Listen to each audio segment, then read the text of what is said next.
Hi hello everyone. நம்ம இன்னைக்கு பாலிட்டியில union states and union territory, ஒன்றியம் மாநிலம் மற்றும் யூனியன் பிரதேசங்கள் அப்படிங்கிற டாபிக் தான் பார்க்க போறோம். நம்ம பாலிட்டியில சிலபஸ் வைஸ் தான் ஒவ்வொரு டாபிக்கா பார்த்துட்டே இருக்கோம். இந்த டாபிக் ரொம்ப ரொம்ப ரொம்ப இம்பார்ட்டன்ட். இந்த டாபிக் ரிலேட்டடான கண்டென்ட் நம்ம புக்ல 12th 7th லெசன்ல சேலஞ்சஸ் ஆஃப் நேஷனல் பில்டிங்னு சொல்லி கொடுத்திருப்பாங்க. அதுக்குள்ளதான் இதுக்கு ரிலேட்டடான கண்டென்ட் கொடுத்திருப்பாங்க. பட் அதுலயும் ஆர்டிகிள் எதுவுமே கவர் பண்ணியிருக்க மாட்டாங்க. சோ இந்த டாபிக் நம்ம கட்டாயமா அவுட் சோர்ஸ் அப்படிங்கறத கொஞ்சம் ரெஃபர் பண்ணி படிக்க வேண்டியது அவசியமா இருக்கு. நான் உங்களுக்கு பாலிட்டி லட்சுமிகாந்த் புக்ல இருக்கிற கண்டென்ட், ஆர்டிகிள் எல்லாமே எடுத்து இந்த வீடியோஸ்ல கொடுத்திருக்கேன். சோ நீங்க இந்த டாபிக் ரிலேட்டடா உள்ளது நான் சொல்றத மட்டும் நீங்க படிச்சு நோட்ஸ் எடுத்து வச்சுக்கிட்டீங்கன்னா போதுமானது. இதுலயே எல்லா கண்டென்ட்டுமே உங்களுக்கு இருக்கு. இப்ப வாங்க நம்ம டாபிக் உள்ள போகலாம். Union states and union territories. First நம்ம ஆர்டிகிள பார்க்கலாம். இந்த union states and union territory அப்படிங்கிறது எந்த பகுதிக்குள்ள வரும் அப்படின்னு பாத்தீங்கன்னா பார்ட் 1. பார்ட் 1ல ஆர்டிகிள் 1 to 4 தான் union states and union territories அப்படிங்கிறது. யூனியன் அண்ட் இஸ் டெரிட்டரிஸ் அப்படின்னு சொல்லுவாங்க. இதுக்குள்ள ஒவ்வொரு ஆர்டிகிளா நம்ம டீடைலா பார்க்கலாம். ஆர்டிகிள் 1. ஆர்டிகிள் 1 என்ன சொல்லுது? நம்ம கண்ட்ரியோட நேம் என்ன? இந்தியா, தட் இஸ் பாரத் அப்படின்னு சொல்லி சொல்றது. பாரத் அப்படிங்கிறது ட்ரெடிஷனல் நேம். ட்ரெடிஷனல் நேம் எதுக்காக பாரத் அப்படின்னு வந்திருக்கு அப்படின்னா, பரத மன்னனால் நம்மளோட கண்ட்ரி ஆட்சி புரிஞ்சுகிட்டு இருந்ததுனால பாரத் அப்படிங்கிற நேம நம்ம கண்ட்ரிக்கு வச்சாங்க. So India, that is Bharat அப்படிங்கிறது தான் நம்மளோட ஆர்டிகிள் 1ல கொடுத்திருக்கு இந்தியாக்குரிய name. Shall be union of states, மாநிலங்களின் ஒன்றியம் அப்படின்னு சொல்லுவாங்க. இதை நம்ம ஃபெடரேஷன் ஆஃப் ஸ்டேட்ஸ் அப்படின்னு சொல்ல மாட்டோம், யூனியன் ஆஃப் ஸ்டேட்ஸ் அப்படின்னு தான் சொல்லுவோம். இப்போ ஸ்டேட்ஸ் அண்ட் டெரிட்டரிஸ்ல ஏதாவது புதுசா நம்ம இன்க்ளூட் பண்ணாலோ இல்லைன்னா வேற ஏதாவது சேஞ்சஸ் பண்ணாலோ ஷெட்யூல் 1 அப்படிங்கறதுலயும் நம்ம கட்டாயம் சேஞ்ச் பண்ணணும். ஏன்னா நம்ம ஷெட்யூல் 1ல தான் என்னென்ன ஸ்டேட் டெரிட்டரிஸ் இருக்கு அப்படிங்கறதெல்லாம் லிஸ்ட் பண்ணி நம்ம ஷெட்யூல் 1ல தான் வச்சிருக்கோம். இப்ப டெரிட்டரி ஆஃப் இந்தியா, இந்தியாவின் நிலப்பரப்புக்குள்ள எந்தெந்த ஏரியாலாம் அடங்கும் அப்படின்னு பாத்தீங்கன்னா நம்மளோட ஸ்டேட் மாநிலங்கள், அப்புறம் யூனியன் டெரிட்டரிஸ் யூனியன் பிரதேசங்கள், அதுக்கப்புறம் கவர்மெண்ட் ஆஃப் இந்தியா ஏதாவது ஒரு ஏரியாவை ஆக்குபை பண்ணி நம்மளோட ஸ்டேட்டுக்குள்ள வச்சாங்க, நம்மளோட கண்ட்ரிக்குள்ள புது ஸ்டேட்டா வச்சாங்க அப்படின்னாலும் அதுவும் நம்மளோட இந்தியாவின் நிலப்பரப்புக்குள்ளதான் அடங்கும். இதை எல்லாத்தையும் ஆர்டிகிள் 1ல சொல்லியிருக்காங்க. நம்ம எதுக்காக இத யூனியன் ஆஃப் ஸ்டேட்ஸ் சொல்றோம், ஃபெடரேஷன் ஆஃப் ஸ்டேட்ஸ் அப்படின்னு சொல்லாம? ஏன்னா நம்மளோட ஸ்டேட்ஸ் எல்லாம் எப்படி உருவானது? யுஎஸ்ஏ கண்ட்ரி மாதிரி அக்ரிமெண்ட் போட்டெல்லாம் நம்மளோட ஸ்டேட்ஸ் உருவாகல. நம்ம கவர்மெண்ட் பார்லிமெண்ட் தான் என்ன பண்றாங்க, நம்ம ஸ்டேட்ஸை இந்த மாதிரி இருக்கணும்னு சொல்லி அவங்களே டிவிஷன் பண்ணி நம்ம யூனியனுக்கு கீழே வச்சிருக்காங்க. ஆனா யுஎஸ்ஏ அந்த மாதிரி கண்ட்ரில எல்லாம் ஒவ்வொரு ஸ்டேட்லயும் அக்ரிமெண்ட் சைன் வாங்கி நீங்க இந்த மாதிரி யூனியனோட இணைஞ்சு இருக்கணும் அப்படிங்கிற மாதிரி அக்ரிமெண்ட் சைன் பண்ணி தான் ஸ்டேட் எல்லாம் ஃபார்ம் பண்ணுவாங்க. நம்ம அந்த மாதிரி ஃபார்ம் பண்ணாத காரணத்தினால நம்ம யூனியன் ஆஃப் ஸ்டேட்ஸ் அப்படின்னு சொல்றோம், ஃபெடரேஷன் ஆஃப் ஸ்டேட்ஸ் அப்படின்னு சொல்லாம. அதாவது மாநிலங்களின் கூட்டமைப்பு அப்படின்னு சொல்றதை விட மாநிலங்களின் ஒன்றியம் அப்படின்னு நம்மளோட இந்தியால இருக்கிற ஸ்டேட்ஸ் எல்லாத்தையும் நம்ம சொல்லுவோம். ஃபெடரேஷன் ஆஃப் ஸ்டேட்ஸ் அப்படிங்கிறத நம்ம எந்த இடத்துலயுமே கான்ஸ்டிடியூஷன்ல மென்ஷன் பண்ணிருக்க மாட்டோம். இப்போ நம்ம ஸ்டேட்ஸ்ல யாராவது ஒருத்தங்க எனக்கு உங்க கூட இருக்க பிடிக்கல, நான் அதனால தனியா போய்க்கிறேன் அப்படின்னு சொல்லி எந்த ஒரு ஸ்டேட்ஸோ நம்மளை விட்டு தனியா பிரிஞ்சு போக முடியாது. ஏன்னா இது எல்லாமே என்னது, யூனியன் ஆஃப் ஸ்டேட்ஸ். யூனியனுக்கு கீழே இருக்கக்கூடிய ஸ்டேட்ஸ் அவங்க நினைச்சாலாம் தனியா பிரிஞ்சு போக முடியாது, எதுவுமே பண்ண முடியாது. யூனியன் என்ன நினைக்கிறாங்களோ அதுபடிதான் ஸ்டேட்ஸை என்ன பண்ண முடியும், பிரிக்கவோ ஆல்டர் பண்ணவோ எதனாலும் பண்ண முடியும். அதனாலதான் நம்ம யூனியன் ஆஃப் ஸ்டேட்ஸ், மாநிலங்களின் ஒன்றியம் அப்படின்னு சொல்லி சொல்றோம். Next article 2. ஆர்டிகிள் 2 என்ன சொல்லுது அப்படின்னா, நம்ம கண்ட்ரிக்கு வெளியில, அதாவது நம்ம டெரிட்டரியை விட்டு வெளியில ஏதாவது ஒரு ஏரியா நம்மளோட கண்ட்ரிக்குள்ள ஒரு ஸ்டேட்டா வைக்கிறோம் அப்படின்னா அது எந்த ஆர்டிகிள் கீழே கொண்டு வரலாம் அப்படின்னா ஆர்டிகிள் 2. ஸோ அந்த ஏரியா அப்படிங்கிறது நம்ம இந்தியாக்குள்ள புதுசாதான் ஒரு ஏரியா வரப்போகுது. ஸோ இந்த மாதிரி கண்ட்ரியை விட்டு வெளியே இருக்கக்கூடிய ஒரு ஏரியா நம்ம கண்ட்ரிக்குள்ள ஒரு ஸ்டேட்டா கொண்டு வர போறோம் அப்படின்னா அது எல்லாமே யாருக்கு அந்த பவர் இருக்கு? பார்லிமெண்ட்டுக்கு தான் அந்த பவர் இருக்கு.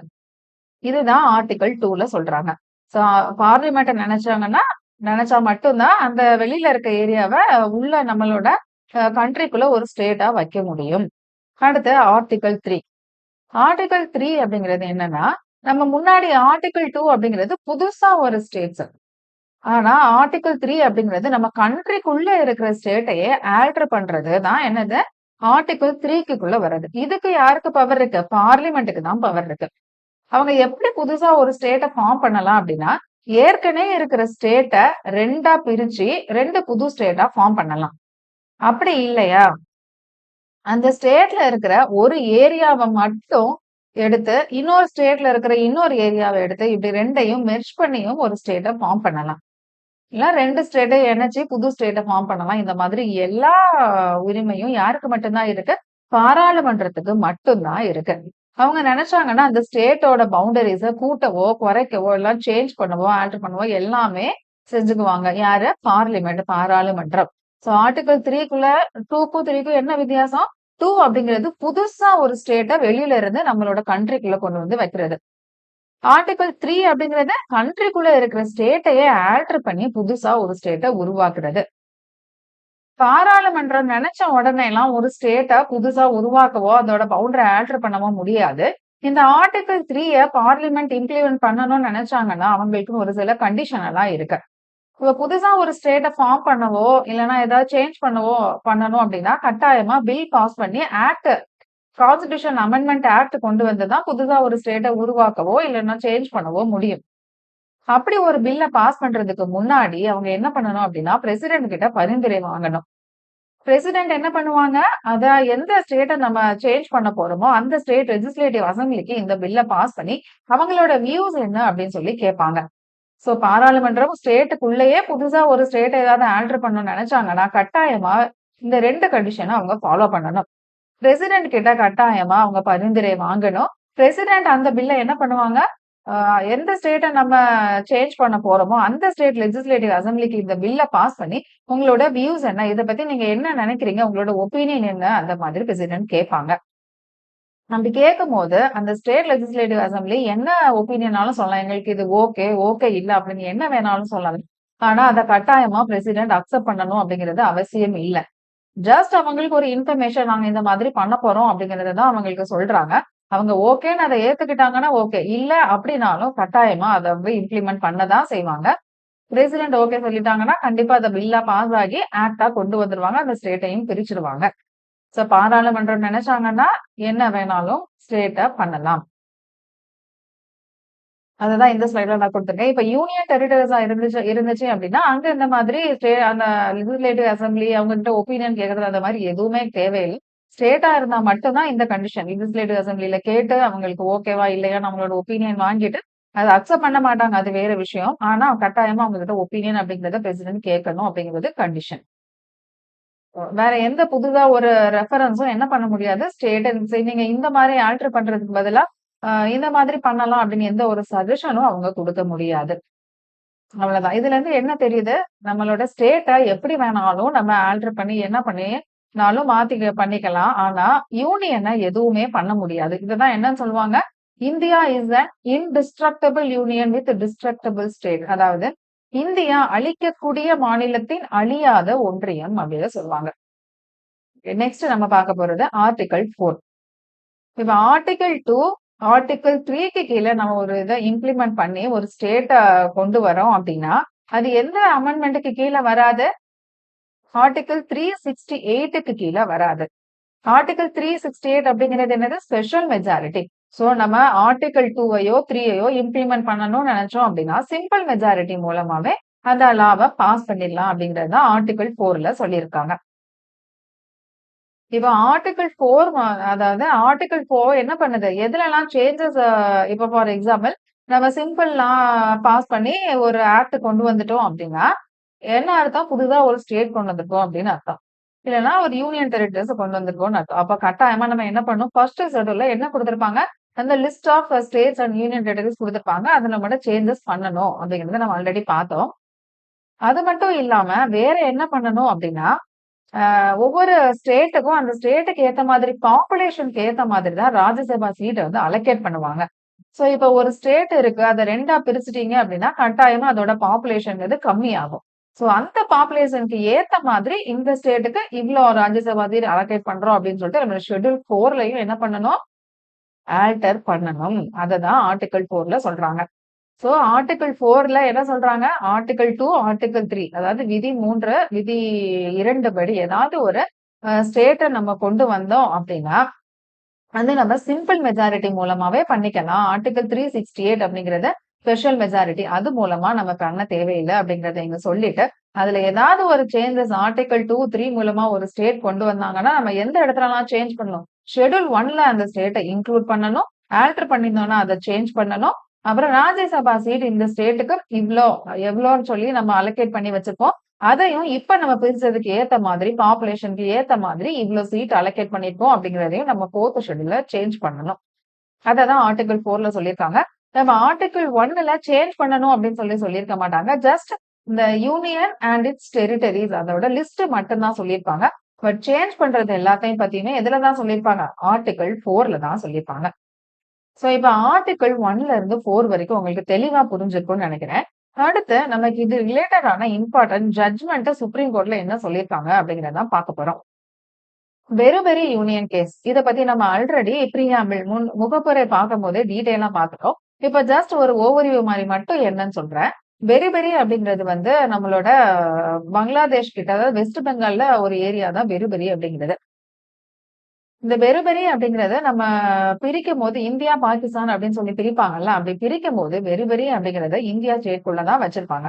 ஆனா நம்மளோட ஜவஹர்லால் நேரு அபிஷியல் மேப் வரையும்போது பெருபெரி அப்படிங்கிறத உள்ள சேர்க்காம விட்டுருவாரு. சோ இத தெரிஞ்சுக்கிட்ட பாகிஸ்தான் என்ன பண்றாங்க, பெருபெரி அப்படிங்கிறது இப்ப எங்களுக்கு சொந்தமானது. உங்களோட அபிஷியல் மேப்க்குள்ள இல்ல அப்படின்னா, கட்டாயமா அது எங்களுக்கு சொந்தமானது தான் அப்படின்னு சொல்லி அவங்க ஃபைட் பண்றாங்க. யாரு? பாகிஸ்தான். இப்போ நேருக்கு என்ன பண்றதுன்னு தெரியல.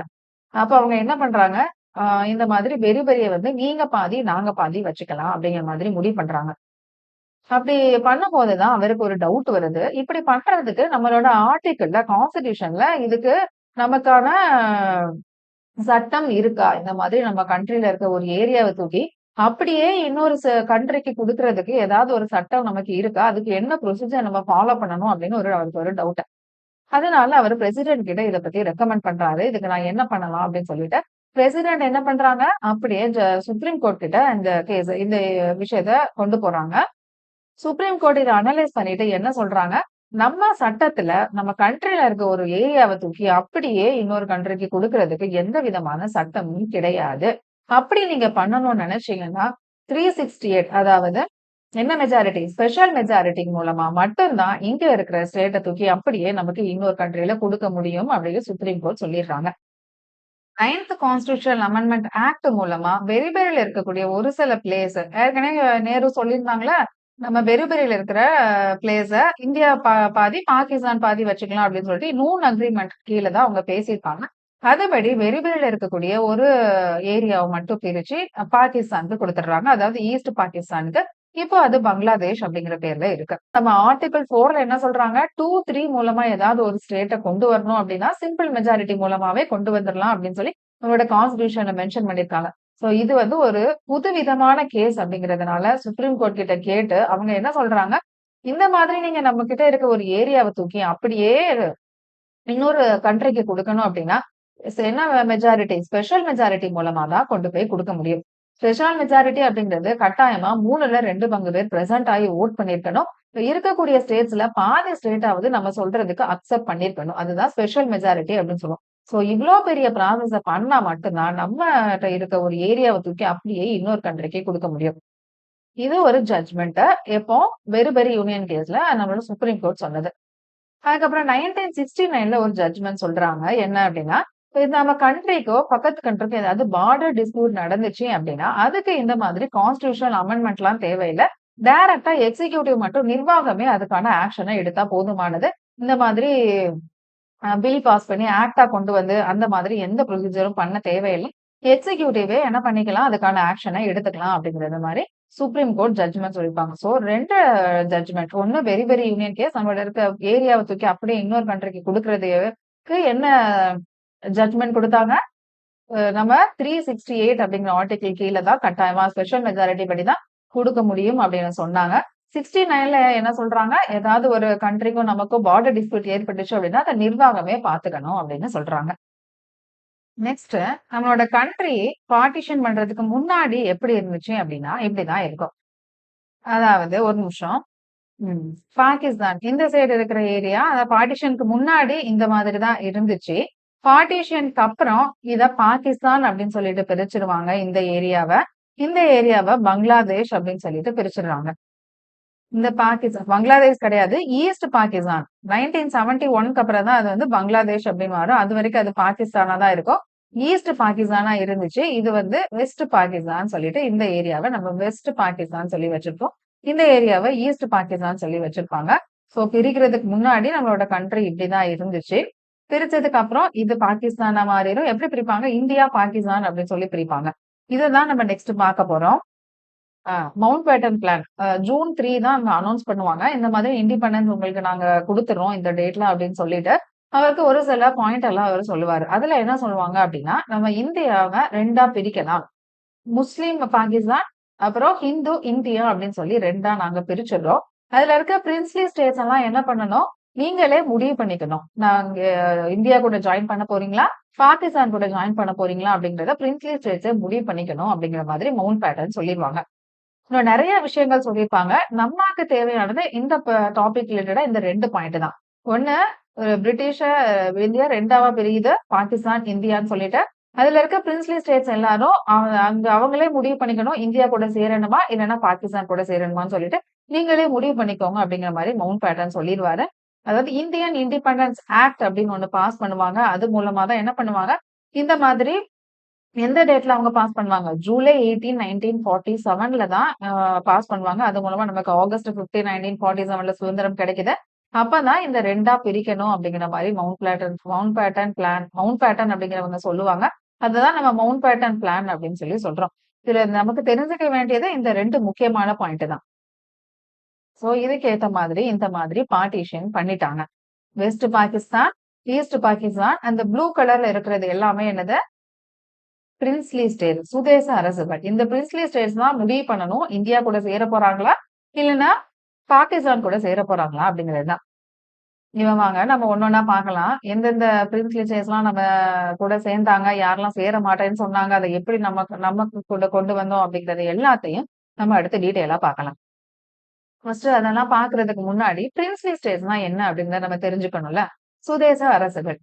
அப்படின்னா என்னன்னா, இப்போ நம்ம பிரிட்டிஷ் ஆட்சி புரிஞ்சுகிட்டு இருக்கும்போது, ஒரு சில ஏரியாலாம் பிரிட்டிஷ் கண்ட்ரோல்குள்ள இருக்கும். ஒரு சில ஏரியாஸ் எல்லாம் என்ன பண்ணுவாங்க, மன்னர்கள் ஆட்சி புரிஞ்சுகிட்டு இருந்திருப்பாங்க.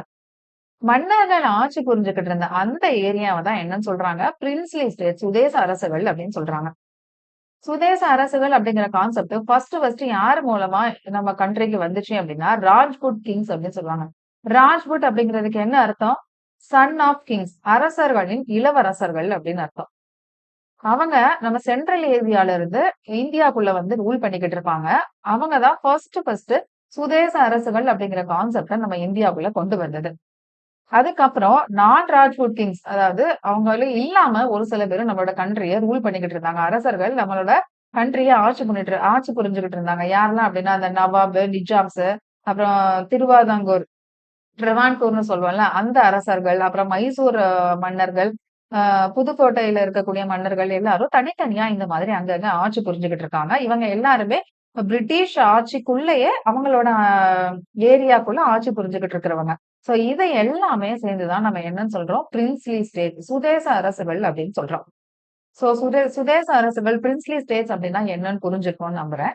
அடுத்து என்ன பண்றாங்க, இண்டிபெண்டன்ஸ்க்கு முன்னாடியே இந்த பிரின்ஸ்லி ஸ்டேட்ஸ் எல்லாத்தையும் ஒண்ணா சேர்க்கிறதுக்கு நெறைய முயற்சிகள் நடந்திருக்கு. நெறைய மன்னர்கள் அங்கங்க ஆட்சி புரிஞ்சுகிட்டு இருக்காங்கல்ல. அதாவது சந்திரகுப்தா, சமுத்திரகுப்தா, அசோகா, மௌரியாஸ்ன்னு சொல்லிட்டு அங்கங்க மன்னர்கள் இந்தியாக்குள்ள நெறைய இடத்துல ஆட்சி புரிஞ்சுகிட்டு இருந்திருக்காங்க. அப்பவே என்ன முடிவு பண்றாங்க, எல்லாத்தையும் ஒண்ணா சேர்த்து ஒரு தலைமையில இந்த இத கொண்டு போலாம். அப்படிங்கிற மாதிரி பேச்சுவார்த்தைலாம் நடந்துச்சு. ஆனா யாரு தலைமை தாங்குறது அப்படிங்கிறதுல நெறைய குழப்பம் வந்ததுனால, அது அது ஒண்ணா பிரின்ஸ்லி ஸ்டேட்ஸ ஒண்ணா இணைக்க முடியாம கடைசி வரைக்கும் அது தனித்தனியா தான் இருந்துச்சு. இப்பவும் என்னது மவுண்ட் பேட்டன் என்ன சொல்றாரு? பிரின்ஸ்லி ஸ்டேட்ஸ் எல்லாம் ஒண்ணா இணைக்கிறதுக்கு தான் சொல்றாரு. ஆனா அது இந்தியா கூடயா, பாகிஸ்தான் கூடயா அப்படிங்கிறத அவங்க முடிவு பண்ணிக்கணும் அப்படிங்கிறதையும் சொல்லிடுறாரு. பிரிட்டிஷ்க்கு கீழ இயங்கிக்கிட்டு இருக்க இந்த சுதேச அரசுகள பிரிட்டிஷ்காரங்க என்ன பண்ணாங்க? 2 வகையா பிரிக்கிறாங்க. ஒண்ணு சல்யூட் ஸ்டேட், இன்னொன்னு நான் சல்யூட் ஸ்டேட். சல்யூட் ஸ்டேட் அப்படிங்கிறது குண்டு முழங்கி மரியாதை பெற்ற அரசுகள், சுதேச அரசுகள். நான் சொல்யூட் ஸ்டேட் அப்படிங்கிறது குண்டு முழங்கும் உரிமை பெறாத சுதேச அரசுகள் அப்படின்னு 2 வகையா பிரிக்கிறாங்க. இதுல சல்யூட் ஸ்டேட் அப்படிங்கிறது பிரிட்டிஷ் கிட்ட அவங்க எந்த அளவுக்கு நேர்மையாவும், கண்ணியமாவும் நடந்துக்கிறாங்களோ, அத பொறுத்து தான் அவங்க சல்யூட் ஸ்டேட்க்கு கேட்டகரில வராங்க. அதுலயுமே அவங்க குண்டு அப்படிங்கிறது 9ல இருந்து 21 குண்டுகள் வந்து ஒவ்வொரு ஸ்டேட்டுக்கும், ஒவ்வொரு பிரின்ஸ்லி ஸ்டேட்ஸ்க்கும் ஒவ்வொரு விதமான மரியாதை அவங்கள செலுத்துறாங்க. அது 9 குண்டா இருந்தா இருக்கிறதுலே கம்மியான மரியாதை செலுத்துறாங்க. 21 அப்படின்னா இருக்கிறதுலே அதிகமான மரியாதை அவங்களுக்கு தான் செலுத்துறாங்க அப்படிங்கிற மாரி அர்த்தம். 21 அத எத பொறுத்து அவங்க முடிவு பண்றாங்க? நம்ம கிட்ட அவங்க எப்படி நடந்துக்கிறாங்க அப்படிங்கிறத பொறுத்து அவங்களுக்கு மரியாதை குடுக்குறாங்க பிரிட்டிஷ்காரங்க. சோ 9 அதாவது 21 குண்டுகள் முழுதும் உரிமை பெற்ற சுதேச அரசுகளுக்கு கீழ ஒரு 5 குடுத்திருக்காங்க. இது எல்லாமே நம்ம 12த் புக்ல இருக்கக்கூடிய கன்டென்ட் தான். எதெல்லாம் 21 கன் சல்யூட் 21 கன் சல்யூட் 21 குண்டுகள் முழங்கும் உரிமை பெற்ற சுதேச அரசுகளுக்கு கீழ வரும் அப்படின்னு பாத்தீங்கன்னா, குவாலியர், பரோடா, ஜம்மு காஷ்மீர், மைசூர், அப்புறம் ஹைதராபாத் அண்ட் பெரார். இது எல்லாமே 21 கன் சல்யூட்க்கு கீழ வரக்கூடியது. 9 கன் சல்யூட் கீழ வரக்கூடியது ஒரு 4 என்னெல்லாம் அப்படின்னா, சச்சின், பாட்னா, வத்வன் அண்ட் லோகாரு அப்படிங்கிற ஒரு 4 பிளேஸும் 9 கன் சல்யூட்டுக்கு கீழ வரக்கூடியது. இது நம்ம புக்ல இருக்க கன்டென்ட் அப்படிங்கிறதுனால இது கேட்கறதுக்கான வாய்ப்பு இருக்கு. சோ கொஞ்சம் நோட் பண்ணி படிச்சு வச்சுக்கோங்க. நெக்ஸ்ட் நான் சல்யூட் ஸ்டேட் குண்டு முழங்கும் உரிமை பெறாத சுதேச அரசுகள். இப்ப ஒரு சில ஸ்டேட்ஸ் எல்லாம் என்ன பண்றாங்க, எங்களுக்கு இந்த மாதிரி குண்டு முழங்குறது எங்களுக்கு வேண்டாம் அப்படின்னு சொல்லிடுறாங்க. அப்படி பண்றது எங்களுக்கு மரியாதை குறைவா இருக்கு அப்படின்னு ஒரு சில காரணங்கள சொல்லி இவங்களே வேண்டாம்னு சொல்லிடுறாங்க. சோ அந்த மாதிரி கேட்டகரியில இருக்கிற எல்லாத்தையும் நான் சல்யூட் ஸ்டேட்ஸ் அப்படின்னு சொல்லி கேட்டகரைஸ் பண்ணி வச்சிருக்காங்க. சோ, இப்ப பிரிட்டிஷ்க்கு கீழ இருக்கக்கூடிய சல்யூட் ஸ்டேட் எது? நான் சல்யூட் ஸ்டேட் எது? என்ன காரணத்துக்காக அவங்க நான் சல்யூட் ஸ்டேட்டா இருக்காங்க? அப்படிங்கிறது எல்லாத்தையுமே பார்த்தோம். இது எல்லாமே நம்ம புக்ல இருக்கக்கூடிய கன்டென்ட். சோ, பிரின்ஸ்லி ஸ்டேட்ஸ பத்தி உங்களுக்கு டீட்டெயிலா தெரிஞ்சிருக்கும். பிரின்ஸ்லி ஸ்டேட்ஸ்னா என்ன? பிரின்ஸ்லி ஸ்டேட்ஸ்க்கு கீழ இருக்கக்கூடிய பிரிட்டிஷ்க்கு கீழ இருக்கக்கூடிய பிரின்ஸ்லி ஸ்டேட்ஸ் யாரு? அவங்க என்னென்ன கேட்டகரியில இருக்காங்க? அப்படிங்கிறது எல்லாத்தையும் பார்த்தோம். இப்ப இண்டிபெண்டன்ஸ்க்கு அப்புறம் மவுண்ட் பிளாட்டன் சொன்னபடி எப்படி நம்மளோட பிரின்ஸ்லி ஸ்டேட்ஸ் எல்லாத்தையும் ஒண்ணா இணைக்கிறாங்க அப்படிங்கறத தான் நெக்ஸ்ட் நம்ம பார்க்க போறோம். சோ இந்தியன் இண்டிபெண்டன்ஸ் ஆக்ட் 1947 படி தான் என்ன சொல்லிடுறாங்க, இந்தியா பாகிஸ்தான் 2ஆ பிரிக்கிறாங்க. பிரின்ஸ்லி ஸ்டேட்ஸ்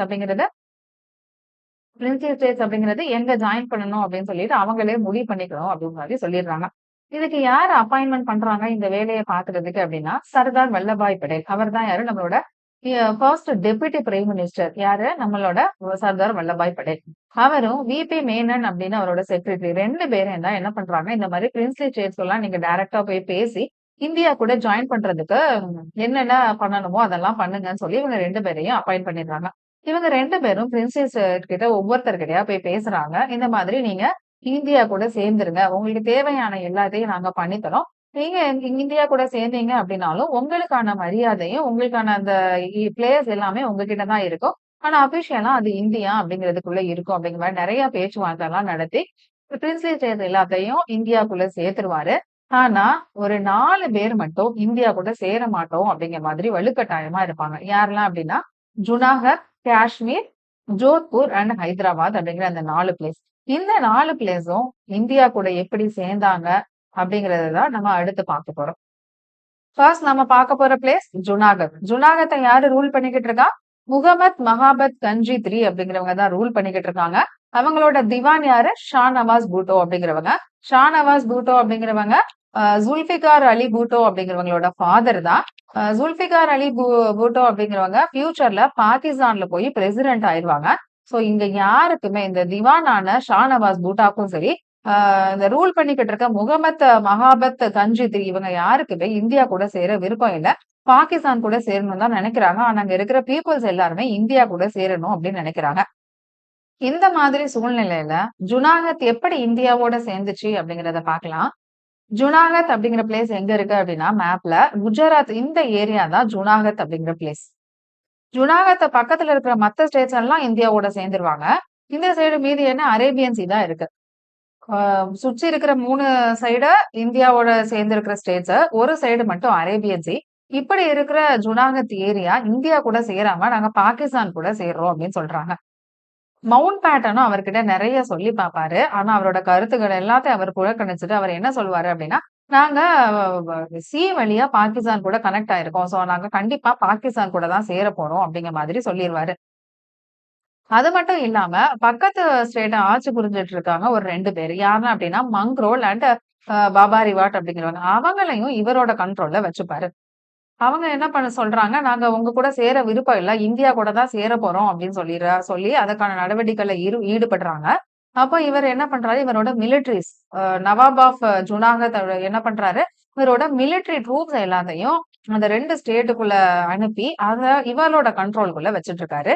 இந்த 2 ரூலர்ஸும் இந்தியா கிட்ட ஹெல்ப் கேட்கறாங்க. "நீங்க எப்படியாவது எங்கள இந்தியா கூட சேர்த்துக்கோங்க" அப்படின்னு சொல்லிட்டு. ஆல்ரெடி அந்த ஏரியால நெறைய பிரச்சனை போய்க்கிட்டு இருக்கிறதுனால, கவர்ன்மெண்ட் ஆஃப் இந்தியா இப்போதைக்கு இந்த ஏரியாக்குள்ள வர்றத கொஞ்ச நாள் தள்ளி போட்டாங்க.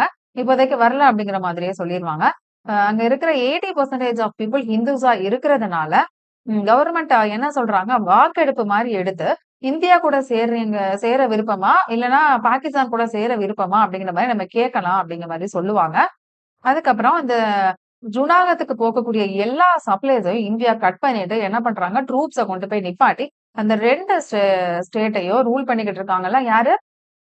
அ மங்க்ரோல் அண்ட் பவாரிவாட் அந்த எல்லாத்தையும் என்ன பண்றாங்க, இந்தியா கண்ட்ரோலுக்கு கொண்டு வந்துட்டு, இப்ப இந்தியன் ட்ரூப்ஸ் எங்க இருக்கிறாங்க? ஜுனாகத் ஏரியால நின்னுட்டு இருக்காங்க.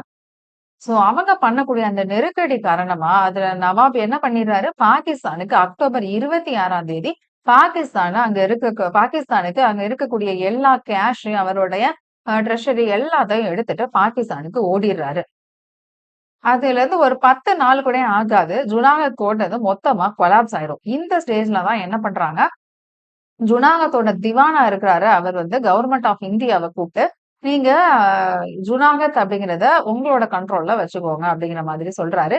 இப்பதான் என்ன பண்றாங்க, கவர்ன்மெண்ட் ஆஃப் இந்தியா இன்டர்வென் பண்றாங்க. உள்ள வந்து வாக்கெடுப்பு நடத்துறாங்க. உங்களுக்கு இந்தியா கூட சேர விருப்பமா? பாகிஸ்தான் கூட சேர விருப்பமா? எல்லாரும் ஒரு மனதாக நாங்க இந்தியா கூட தான் சேர போறோம் அப்படின்னு சொல்லிடுறாங்க. சோ இந்த வாக்கெடுப்பு மூலமா இந்த பிப்ரவரி 20 1948ல ஜுனாகத் அப்படிங்கிற பிளேஸ் இந்தியாவோட இணைஞ்சிடுது. அடுத்து நம்ம பார்க்கக்கூடிய பிளேஸ் ஜோத்பூர். ஜோத்பூர ரூல் பண்ணிக்கிட்டு இருக்கிறது ஒரு ஹிந்து. அங்க இருக்கக்கூடிய மக்களும் ஹிந்து. ஹன்வந்த் சிங் அப்படிங்கிறவரு என்ன பண்றாரு, ஜின்னா அதாவது பாகிஸ்தான்ல ஜின்னா பாகிஸ்தானோட ஹெட் யாரு? நம்ம ஜின்னா. இங்க ஜவஹர்லால் நேரு மாதிரி அங்க ஜின்னா. அப்போ ஜின்னா ஹன்வந்த் சிங்க்கு என்ன சொல்லிர்றாரு, "உங்களுக்கு தேவையான எல்லாத்தையும் நாங்க உங்களுக்கு பண்ணி குடுக்குறோம்." அப்படிங்கிற மாதிரி அவர்கிட்ட ஒரு பேச்சுவார்த்தை நடத்துவாரு. இந்த கராச்சி போர்ட் மூலமா உங்களுக்கு தேவையான வெப்பன்ஸ் எல்லாத்தையும் நாங்க சப்ளை பண்றோம் அப்படின்னு பேச்சுவார்த்தை நடத்ததுனால, இவரு ஓகே அப்படிங்கிற மாதிரி சொல்லுவாரு. பட்டேலும் ஹன்வந்த் சிங்கிட்ட போய் பேச்சுவார்த்தை நடத்துறாரு. அவர் சொல்றாரு, "ஜோத்பூரையும், கத்தைவாரையும் ரயில் மூலமா கனெக்ட் பண்றோம். உங்களுக்கு தேவையான எல்லா ஆர்ம்ஸையும் அது மூலமா சப்ளை பண்றோம். அது மட்டும் இல்லாம பஞ்சம் டைம்ல உங்களுக்கு தேவையான தானியங்கள் எல்லாமே நாங்க அந்த ரயில் மூலமா ஜோத்பூருக்கு நாங்க சப்ளை பண்றோம்." அப்படிங்கிற மாதிரி சொல்லிருவாரு. ஹன்வந்த் சிங்கும் அதுக்கு ஓகே அப்படிங்கிற மாதிரி சொல்லிட்டு, "நாங்க இந்தியா கூட சேர்றதுக்கு சம்மதம்" அப்படின்னு சொல்லிட்டு ஒரு ஒப்பந்தத்துல கையெழுத்திடுறாரு.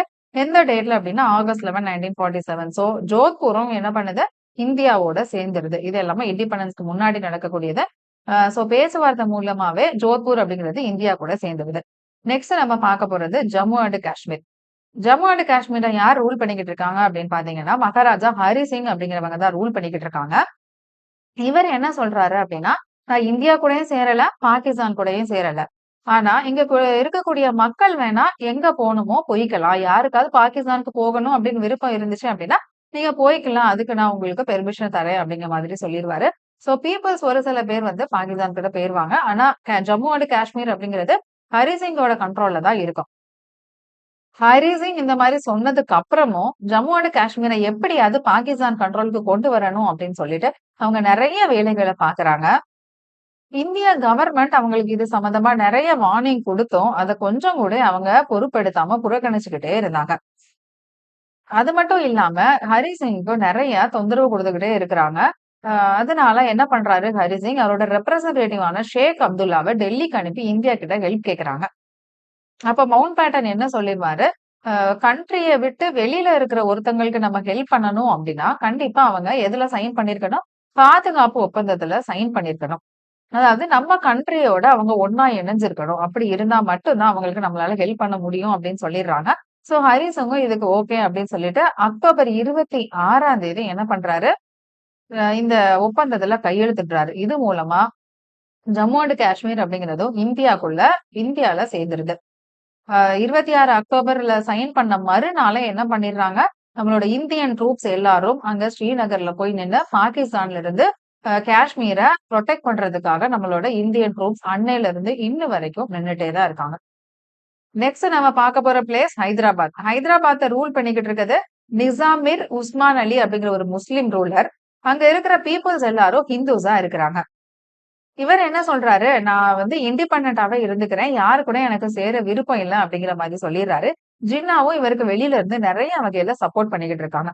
ஏன்னா அவர் எங்க இந்தியா கூட சேர்ந்துருவாரோ அப்படிங்கிறதுக்காக ஜின்னா வந்து இவருக்கு வெளியில இருந்து சப்போர்ட் பண்ணிக்கிட்டு இருக்காரு. பட்டேலும் இவங்க கிட்ட நிறைய விதமா பேச்சுவார்த்தை நடத்தி பாக்குறாரு, மிரட்டி பாக்குறாரு. ஆனா எதுக்குமே இவர் கொஞ்சம் கூட இறங்கவே இல்ல. நான் கண்டிப்பா இண்டிபெண்டன்ஸ் ஸ்டேட்டா தான் இருப்பேன் அப்படிங்கிறதுல அவரோட டெசிஷன்ல ரொம்பவே ஸ்ட்ராங்கா இருக்கிறாரு. இந்த மாதிரி டைம்ல தான் கசீம் ரஸ்வி அப்படிங்கிறவங்க அவங்களோட ஆயுதமேந்தி அந்த தொண்டர்களோட பேர் என்ன ரசாகர்ஸ் அப்படிங்கிறவங்க போய் இந்த உஸ்மான் அலிய கைது செஞ்சு அவங்களோட கண்ட்ரோல்ல வச்சிடுறாங்க. இப்பதான் இந்தியாவுக்கு ஒரு நம்பிக்கை வருது, எப்படியாவது நம்ம ஹைதராபாத்தை நம்மளோட கண்ட்ரோல்ல கொண்டு வரணும்னு சொல்லிட்டு ஆபரேஷன் போலோ அப்படின்னு ஒண்ணு பண்றாங்க. என்ன அப்படின்னா நம்மளோட இந்தியன் ட்ரூப்ஸ் எல்லாத்தையும் எங்க ஹைதராபாத்துக்கு அனுப்பி எப்படியாவது ஹைதராபாத்தை நம்ம கண்ட்ரோல்ல கொண்டு வந்துடணும் அப்படிங்கிறதுக்காக நிறைய போராட்டங்கள் எல்லாம் நடக்குது. இப்போ இந்த மாதிரி நிறைய போராட்டங்கள் நடத்திக்கிட்டு இருக்கும்போதுதான் கடைசியா என்ன பண்ணும், மொத்த ஹைதராபாத்தும் இந்தியாவோட கண்ட்ரோலுக்கு வந்துரும். இந்தியாவோட கண்ட்ரோலுக்கு வந்ததுக்கு அப்புறம் நவாப் என்ன பண்ணிருவாங்க, அவரை அந்த ஸ்டேட்டோட கவர்னரா அப்பாயிண்ட் பண்ணிருவாங்க. ஹைதராபாத்த இந்தியாவோட கண்ட்ரோலுக்கு கொண்டு வந்துருவாங்க. சோ ஹைதராபாத்தை எப்படி நம்ம இந்தியாவோட கண்ட்ரோலுக்கு கொண்டு வந்தோம், இந்த மாதிரி ஆபரேஷன் போலோ, அதாவது மிலிட்டரி ட்ரூப்ஸ் எல்லாம் அனுப்பி பெரிய சண்டைகள்லாம் போட்டுதான் ஹைதராபாத்தை நம்மளோட கண்ட்ரோலுக்கு கொண்டு வந்தோம். சோ இப்போ எல்லா பிரின்ஸ்லி ஸ்டேட்டும் நம்மளோட கண்ட்ரோலுக்கு வந்துருச்சு. இதுக்கப்புறம் நம்மளோட ஸ்டேட்ஸ எந்த மாதிரி அவங்க ஆர்கனைஸ் பண்ணி எப்படி வச்சிருக்காங்க அப்படிங்கிறத அடுத்து பார்க்க போறோம். இப்போ 1951ல எப்படி இருந்துச்சு நம்மளோட ஸ்டேட்ஸ் எல்லாம் அப்படின்னா, part A, part B, part C, part D அப்படின்னு சொல்லிட்டு இருக்கக்கூடிய ஸ்டேட்ஸ 4ஆ பிரிச்சு வச்சிருந்தாங்க. இந்த பார்ட் ஏக்கு கீழே எத்தனை ஸ்டேட் இருந்துச்சு அப்படின்னா 9 ஸ்டேட் இருந்துச்சு. பார்ட் ஏ அப்படிங்கிறது அதாவது பிரிட்டிஷ் ஆட்சி புரிஞ்சிட்டு இருந்திருப்பாங்கல்ல, அந்த மாகாணங்கள் எல்லாமே பார்ட் ஏக்கு கீழே வச்சிருக்காங்க. பார்ட் பி அப்படிங்கிறது ஒரு 9 ஸ்டேட் என்ன அப்படின்னா பிரின்ஸ்லி ஸ்டேட், அதாவது சுதேச அரசுகள். அங்க என்ன இருக்கு, லெஜிஸ்லேட்டிவ் அசம்பிளியோட, அதாவது சட்டமன்றம் கொண்ட சுதேச அரசுகளா இருக்கிறத எல்லாத்தையுமே வந்து பார்ட் பி அப்படிங்கிறதுக்கு கீழே வச்சுட்டாங்க. அடுத்து பார்ட் சி ஸ்டேட், அதுக்குள்ள என்ன வச்சிருக்காங்க அப்படின்னா சீஃப் கமிஷனர் ப்ராவின்சஸ், அப்புறம் பிரின்ஸ்லி ஸ்டேட், அதாவது அங்க வந்து லெஜிஸ்லேட்டிவ் அசம்பிளியோட இருக்கக்கூடிய பிரின்ஸ்லி ஸ்டேட். இங்க லெஜிஸ்லேட்டிவ் அசம்பிளி இல்லாம இருக்கக்கூடிய ஒரு சில பிரின்ஸ்லி ஸ்டேட். அது மட்டும் இல்லாம சீஃப் கமிஷனர் ப்ராவின்சஸ், அதாவது தலைமை ஆணையர்களின் மாகாணங்கள் அப்படின்னு சொல்லிட்டு அதை எல்லாத்தையுமே பார்ட் சி ஸ்டேட்ல வச்சிருவாங்க. பார்ட் டில ஒரே ஒரு டெரிட்டரி, அதாவது அந்தமான் அண்ட் நிக்கோபார்னு சொல்லி ஐலாண்ட் தனியா இருக்கும்ல அரேபியன் சீல, அதை மட்டும் எங்க வச்சிடுறாங்க, பார்ட் டி அப்படிங்கிறதுக்குள்ள வச்சிடுறாங்க. சோ இந்த மாதிரி பிரின்ஸ்லி ஸ்டேட் எல்லாம் ஒன்னா சேர்த்ததுக்கு அப்புறம் இப்போ இருக்கக்கூடிய ஸ்டேட்டை எல்லாத்தையும் part A, part B, part C, part D அப்படிங்கிற மாதிரி பிரிச்சிடுறாங்க. சோ இப்ப ஒரு வழியா பிரின்ஸ்லி ஸ்டேட்டை எல்லாத்தையும் ஒன்னா இணைச்சு ஒரு ரீஆர்கனைஸ் பண்ணி ஒரு மாதிரி ஒரு அமைப்புல கொண்டு வந்துட்டாங்க. இதுக்கப்புறம் என்ன பிரச்சனை வருது அப்படின்னா, எங்களுக்கு மொழி வாரியா மாநிலங்களை பிரிக்கணும் அப்படிங்கிற மாதிரி ஒரு பிரச்சனை வருது. ஆல்ரெடி பிரின்ஸ்லி ஸ்டேட்ஸ் எல்லாத்தையும் ஒன்னா இணைக்கிறதுக்கு எவ்வளவு கஷ்டப்பட்டு இவ்வளவு தூரம் கொண்டு வந்து வச்சிருக்கோம். இப்போ புது பிரச்சனையா எங்களுக்கு மொழி வாரியா தான் மாநிலத்தை பிரிக்கணும் அப்படிங்கிற மாதிரி சொல்றாங்க நம்மளோட மக்கள். அதுக்கு அவங்க நிறைய போராட்டங்களும் பண்றாங்க. அதுக்கப்புறம் என்னென்ன போராட்டங்கள் பண்றாங்க, அதுக்கப்புறம் எப்படி ஸ்டேட்ஸ பிரிக்கிறாங்க, எந்தெந்த அமெண்ட்மெண்ட் மூலமா என்னென்ன ஸ்டேட் வந்துச்சு, இந்த மாதிரி எல்லா டீட்டெயிலையும் நம்ம அடுத்த கிளாஸ்ல பார்க்கலாம். இந்த வீடியோஸ் எப்படி இருந்துச்சு அப்படிங்கிறத கண்டிப்பா நீங்க கமெண்ட் பண்ணுங்க. உங்க இந்த வீடியோ பிடிச்சிருந்தது அப்படின்னா உங்களோட ஃப்ரெண்ட்ஸுக்கு கண்டிப்பா ஷேர் பண்ணுங்க. சப்ஸ்கிரைப் பண்ணிக்கோங்க. தேங்க்யூ.